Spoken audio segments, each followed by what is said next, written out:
Bonsoir à tous, bienvenue dans l'entretien du jour qui ressort aujourd'hui pour vous.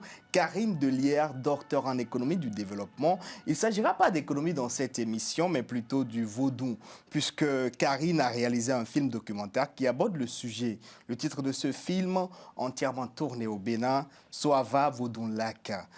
Bonsoir et bonjour Karine Delière. Bonsoir, merci Alors, de me recevoir. dites-moi, comment a commencé votre aventure avec le vaudou?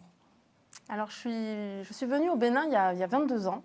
J'étais étudiante en géographie et j'étais en stage au port autonome de Cotonou. Donc, ma grand-mère, qui vient de Finlande, en fait, et qui pratiquait le chamanisme, m'avait déjà initiée à ce qu'on appelle aujourd'hui les pratiques animistes. Et quand je suis arrivée au Bénin, j'étais très surprise de voir qu'en fait, dans le vaudou, on avait les mêmes croyances et la même manière de voir le monde. La ressemblance vous a frappé? Qu'en Laponie. Donc deux civilisations qui n'avaient jamais été mises en contact, finalement, avaient la même vision du monde. Et alors, une histoire s'est créée, vous avez en quelque sorte été mise en contact avec le vaudou et vous vous êtes décidé à vous initier. Comment cela s'est fait? Alors, je n'ai pas décidé de m'initier. Souvent, on me pose cette question, qu'est-ce qui a été le déclic ou comment avez-vous été initié? En fait, moi, j'étais déjà initiée de par mon enfance. Et quand je suis arrivée au Bénin, finalement, le temps a fait que j'ai rencontré les gens. Je suis allée à Sochanghué, déjà à l'époque, et les choses se sont faites tout à fait naturellement. Donc, on ne m'a pas proposé. Je suis arrivée au Fa et le Fa m'a reconnue. Vous avez fait des rituels pour en arriver là, je suppose? Oui, tout à fait. Des rituels symboliques, de passage, etc. En effet, comme il se doit. Est-ce qu'on peut en apprendre un peu plus? Alors, moi, ce que je peux dire, c'est que finalement, une initiation, je pense que vous serez d'accord avec ça ne se raconte pas parce que quand on est initié, ce qui est convoqué, c'est à la fois l'aspect symbolique, mais aussi l'invisible. Donc c'est difficile pour moi de vous raconter. Par contre, ce que je peux dire, c'est que les initiations dans le vaudou, elles ont toujours un lien avec le fait de se perfectionner soi-même et de travailler avec les éléments de la nature visibles et invisibles. Quand on parle de vaudou et qu'on vous pose la question, quelle est la définition que vous donnez du vaudou? Alors, ma définition, qui est assez personnelle, elle consiste à dire que déjà, pour moi, ça n'est pas une religion.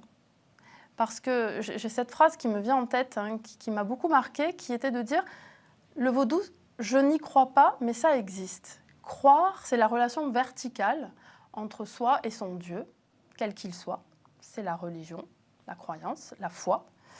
Et ça existe, c'est cette relation au monde, cette relation en système, à la nature, aux ancêtres et à l'invisible. Donc pour moi, la définition du vaudou, finalement, c'est une vision du monde intégrée.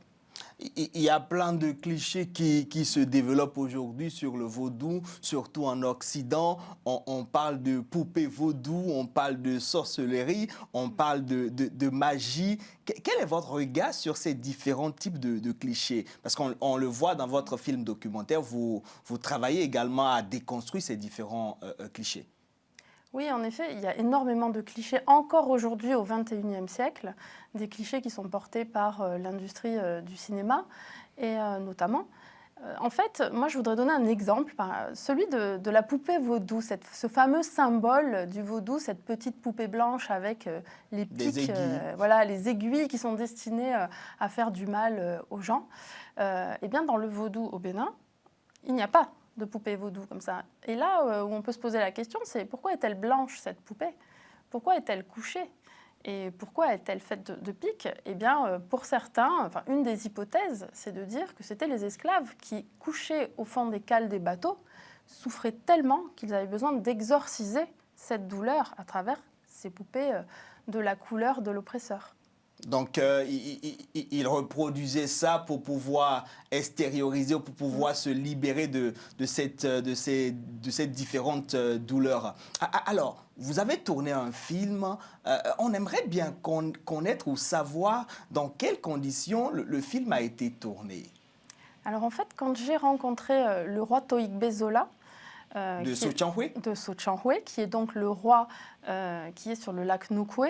Et dont On rappelle que le lac Nukwe, c'est au Bénin, c'est à quelques pas, on va le dire, de Cotonou. Oui, dans le sud du Bénin.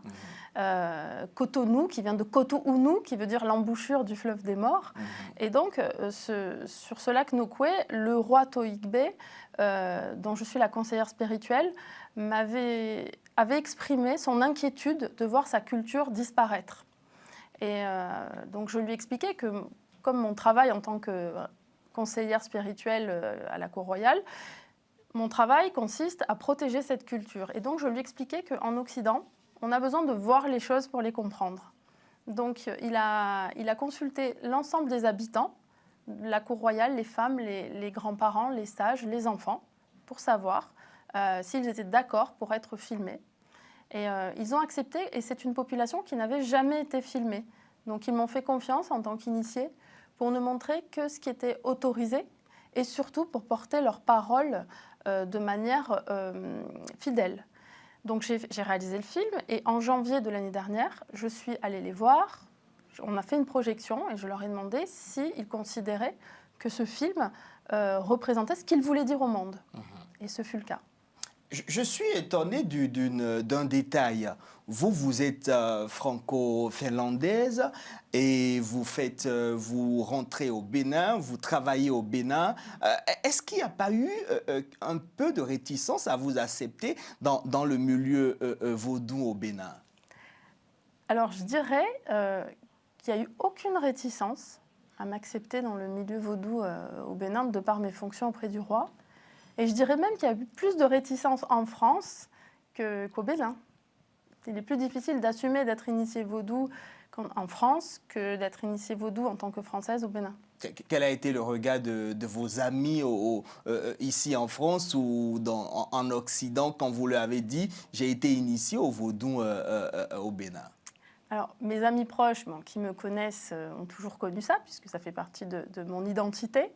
Mais en effet, les personnes que je côtoie ont besoin d'être rassurées par le fait que je sois diplômée de Sciences Po Paris, que j'ai un doctorat d'économie, comme si finalement mon ascension sociale en France était garante d'un certain équilibre. Donc là, ils acceptent d'entendre que je peux être initiée au vaudou, mais par manque de connaissances et par clichés a priori, bien évidemment, souvent ils ont beaucoup de questions. Au Bénin, on peut le dire aujourd'hui, le vaudou n'est pas forcément accepté de tout le monde. Tout le monde ne le pratique pas. Il y a également des religions modernes qui ne l'acceptent pas forcément. Vous, comme vous êtes française, quelle a été votre appréhension ou comment analysez-vous cette situation ? Alors, en effet, tout le monde ne pratique pas le vaudou au Bénin. En revanche, au Bénin, je pense que tout le monde reconnaît son existence et le respecte. C'est une des explications, à mon sens, d'autant de stabilité dans le pays, puisque dans une même famille, on peut être musulman, chrétien, bouddhiste, et pourtant, on va tous respecter les ancêtres, on va tous respecter l'invisible, on va tous respecter l'idée que nous sommes issus d'une chaîne qui vient du passé pour aller vers l'avenir, et tout cela crée un socle assez solide en réalité. Et le projet du président Talon, c'est vraiment de développer ce tourisme cultuel pour réconcilier les diasporas, mais aussi les Béninois avec leur culture originelle. Vous avez été piqué au vif par une déclaration du président Talon qui avait dit que l'Afrique est d'identité vaudou, comme l'Occident se réclame d'origine judéo-chrétienne. Et c'est cela qui a peut-être provoqué un déclic en vous. Alors, ce qui a provoqué le déclic, en effet, au-delà de la commande du roi Toigbe Zola, c'est le fait que c'était la première fois que j'entendais un chef d'État assumer de manière si forte les racines de la culture de son pays et assumer le fait de dire qu'il fallait que cette culture soit source de richesse. Donc en effet, ce fut un déclic et c'est là que je me suis dit les choses sont en train de changer. Il est temps d'aborder ces clichés pour les briser. Sotianhoué, ce village lacustre que vous avez, d'où vous êtes, on va dire, vous êtes citoyenne de Sotianhoué puisque vous portez le titre de Taïnon, conseillère du roi. Le roi dit que ces pratiques se meurent. Est-ce qu'aujourd'hui, on peut vraiment dire que le vaudou se meurt même dans son pays originaire? Alors, le vaudou ne se meurt pas. Vous savez, vaudou veut dire être bien avec. Donc, l'esprit positif de la nature ne meurt pas. En revanche, la difficulté, par exemple sur le lac, c'est que la transmission se fait par les danses. Vous l'avez vu dans le documentaire, ce sont les grands-mères qui transmettent cette pratique-là. Pour transmettre, il faut qu'il y ait initiation. Pour qu'il y ait initiation, il faut qu'il y ait temple. Aujourd'hui, les priorités économiques n'étaient pas de construire des temples, mais étaient plutôt le développement du système de santé, le développement de l'accès à l'eau, à l'énergie. Aujourd'hui, le Bénin obtient de bons résultats sur ces questions-là. Et donc, l'idée, c'est vraiment de continuer à préserver cette culture en la rendant visible au monde entier. Le roi dit que, et vous le répétez, la pratique du vaudou à Sotianhoué est une pratique authentique qui se réfère aux pratiques originelles. Qu'est-ce qui fait de cette pratique attribuée au village de Sotianhoué une pratique authentique? Alors, c'est une très bonne question parce qu'en fait, la particularité de Soava, enfin du lac Nokoué, je dirais même, que ce soit Sotianhoué ou d'autres villages, c'est que c'est un environnement lacustre. Donc, les gens vivent entre eux. Donc, c'est aussi un environnement où la population a immigré au XVIIe siècle du nord du pays où il y avait des guerres et ils sont venus s'installer sur le lac en signe de paix, à la recherche de la paix. Et cette paix, elle a été reproduite depuis des centaines d'années. Et en réalité, le roi, ce qu'il porte, c'est vraiment cette vision de la stabilité, du développement et de la communication à l'extérieur. En revanche, c'est une population qui se protège beaucoup parce que beaucoup de touristes, on est à côté du village de Gambier, qui est la Venise de l'Afrique, donc avec beaucoup de touristes. Et c'est vrai que les touristes avaient tendance à une certaine période à ne pas respecter les pratiques des gens. Nous sommes en train de finir cette émission, mais on ne va pas conclure sans que je ne vous pose cette question. Comment voit ce film? Alors, comment... Est-ce qu'il y a une politique pour le rendre accessible au public? Alors, la première priorité, c'était le montrer aux gens à qui il s'adressait, c'est-à-dire aux gens du lac. C'est fait. Ensuite, on l'a lancé à Paris, à l'UNESCO. Là, on va lancer tout un programme de conférences et de diffusion de ce film partout en Afrique et dans d'autres pays du monde, au Brésil, Haïti, Cuba, etc. Enfin, tous les pays issus des diasporas. Et puis, quelques dates encore prochainement à Paris. Karine Delière, merci beaucoup. Merci d'avoir accepté notre invitation. Merci. Chers téléspectateurs, c'est tout pour cet entretien du jour. Restez sur Télé Sud et regardez cette chaîne pour vous informer. Merci.